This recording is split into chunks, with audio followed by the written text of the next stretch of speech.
How to start reselling shoes making $100,000 a year.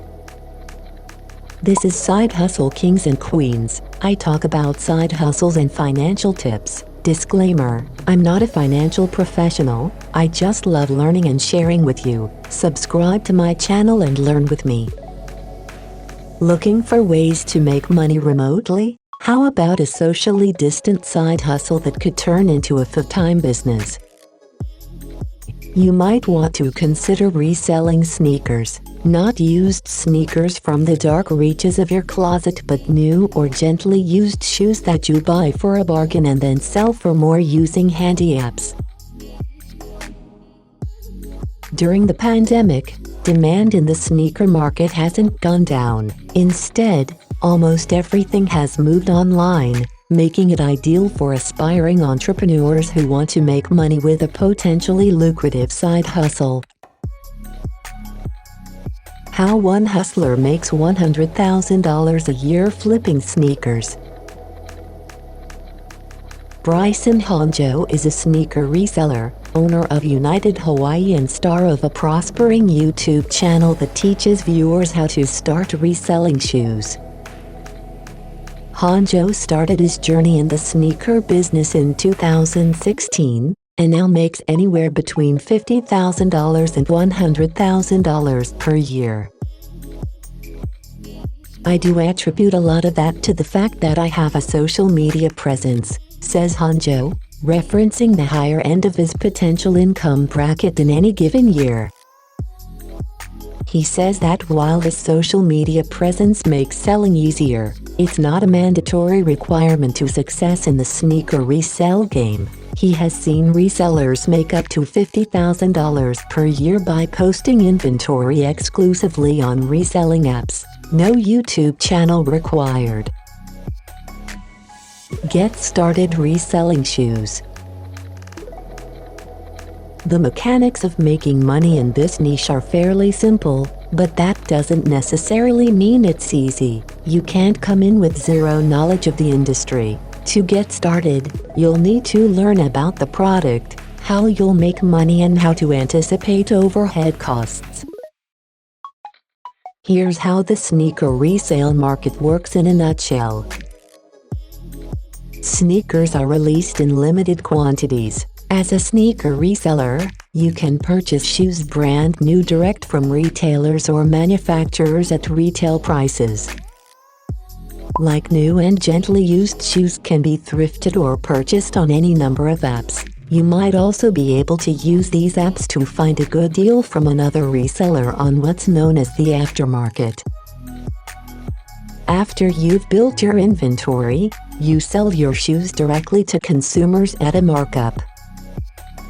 Building inventory. There was already an online presence for sneaker reselling prior to the pandemic, but in the past year, Honjo says that almost everything has moved online. As you build your inventory, he suggests looking to these retailer apps.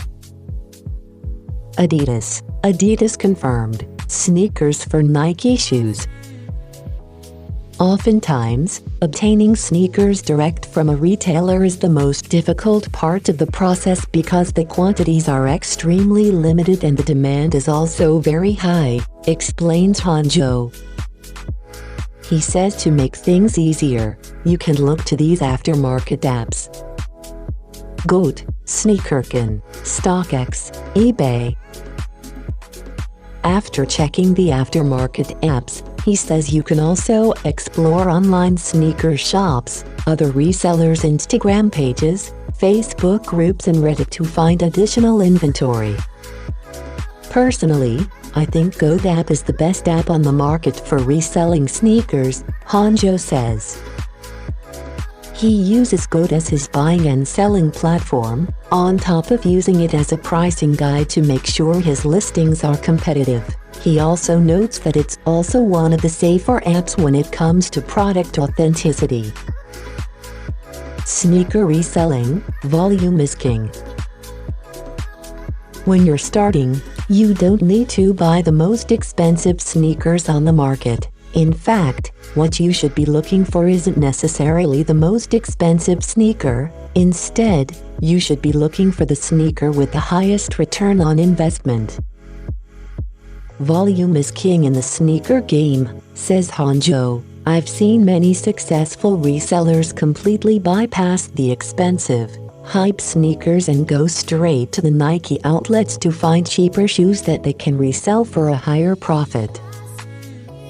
He notes that not every shoe will go for a profit, though. It's helpful to cross-reference any prices you see at an outlet or retailer with an app like Coat. That way you can see what the shoe is reselling for in real time, estimating your potential profit margins. Shoes to buy, best and worst returns. Let's say you have $100 and you're looking for a pair of shoes with a decent return on investment. You're not going to be able to afford a pair of Nike Air Jordans, but there are other routes you can take. Hanjo says Jordan 1 highs reliably turn a good profit, as do Adidas Ultra Boosts. Either pair could potentially come in under $100 at retail. He recommends staying away from brands like Vans or Under Armour as they don't have the same resale value as a pair of Nike or Adidas shoes. Adidas Yeezy is another incredibly popular shoe brand you might think would be great for resale, but Hanjo says the market has become oversaturated, making the potential profit before overhead costs about $30 per pair.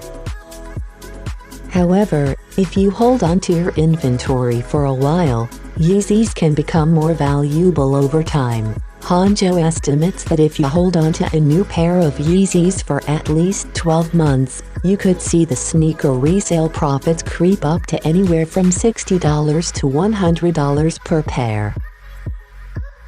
Calculating overhead costs.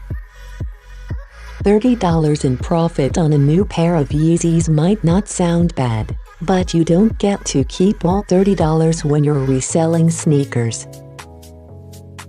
First, you'll have to pay fees to the apps. These fees aren't huge, but they do eat away at your profit margin. This is especially noticeable when your profit margin is small. Then, make sure to account for the costs of shipping. That's not just postage. It's also boxes, tape, packaging materials and any gas you may need to use going back and forth to the post office, if the post office doesn't do pickups in your area. You can recoup some of these costs by charging higher shipping fees, but if they're dramatically higher than your competition, the consumer will notice. On top of that, your side hustle is subject to income taxes. Hanjo says he sets aside about 20% to 25% of his reselling profit for federal, state and local income taxes. You really want to keep accurate books when you are doing high volume, he explains. This will save you tons of stress when tax season comes around. Finding customers. You've built your inventory, considered potential profit margins and accounted for your overhead costs. Now that you have your sneakers, how will you find customers? Hanjo's #1 tip for reselling sneakers is to be active in your digital community. This is particularly true if you're using social media to promote your business. Whether it's Facebook, Instagram or YouTube, commenting, posting and engaging will help build your reputation. Not every interaction has to be about securing a sale. Those will come once you've established yourself as an authority in the sneaker resale market. Of course, you don't need to become an influencer to become a sneaker reselling entrepreneur. If you are just starting off, reselling platforms like eBay and Goat have enough of a customer base where you really don't need a social media presence, says Hanjo. Your sneakers will still sell regardless, it just might take a bit longer. Is becoming a sneaker reseller the right side hustle for me? If you're a self-driven entrepreneur, you can make good money selling sneakers. Possibly even enough money to replace your 9-to-5 income if you hustle hard enough. If you're going to build a business, it's easier to put in the work if it's something you're passionate about. If you enjoy sneakers as a fashion statement or consider yourself a sneakerhead, this side hustle could be a particularly good fit. It can also be ideal for those who might already know they enjoy collectible industries. Even if the product is different, the experience of the work is similar. It's that same thrill from searching for a great deal, getting your hands on it and then raking in the profit. Thank you so much for joining me in this episode of Side Hustle Kings and Queens. Don't forget to like and subscribe, and always be kind to one another, no matter the race.